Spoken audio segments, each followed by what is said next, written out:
অনেকদিন আগে একটি জঙ্গলের একটি গাছে একটি টুনটুনি পাখি বাস করত।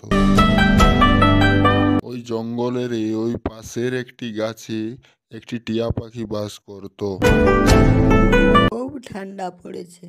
এই ঠান্ডায় যদি আমার বাসাটা একটু শক্তপোক্ত করতে পারতাম তাহলে খুব ভালো হতো, কিন্তু কিভাবে করব?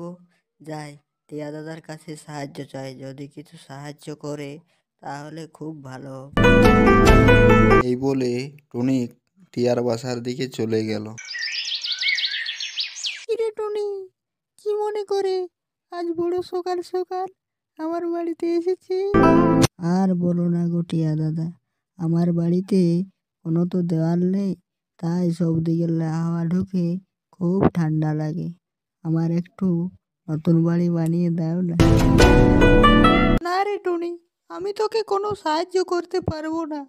তবে তুই জঙ্গল থেকে কাঠ ও খড় নিয়ে আসিস, আমি তোকে দেখিয়ে দেব।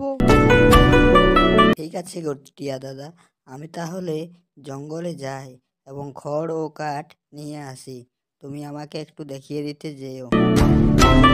হ্যাঁ হ্যাঁ, তা না হয় যাবো, তুই আগে খড় আর কাঠ আনতো। টিয়ার কথা শোনার পর টুনটুনি টিয়ার বাসা থেকে তার বাসার দিকে গেল।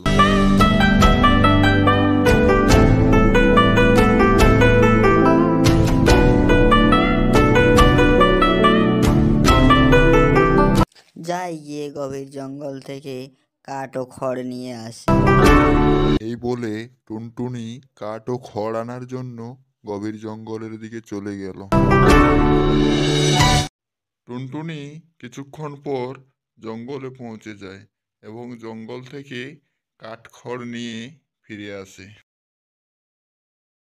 টুনটুনি এইভাবে এক এক করে জঙ্গল থেকে কাঠ ও খড় নিয়ে চলে যায়।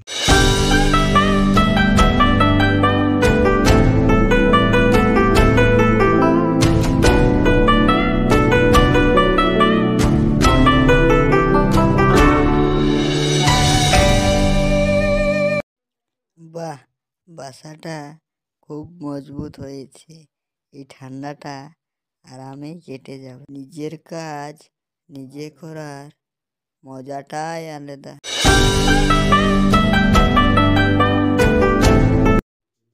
টুনটুনি তার বাসাটিতে আরামেই থাকতে লাগল।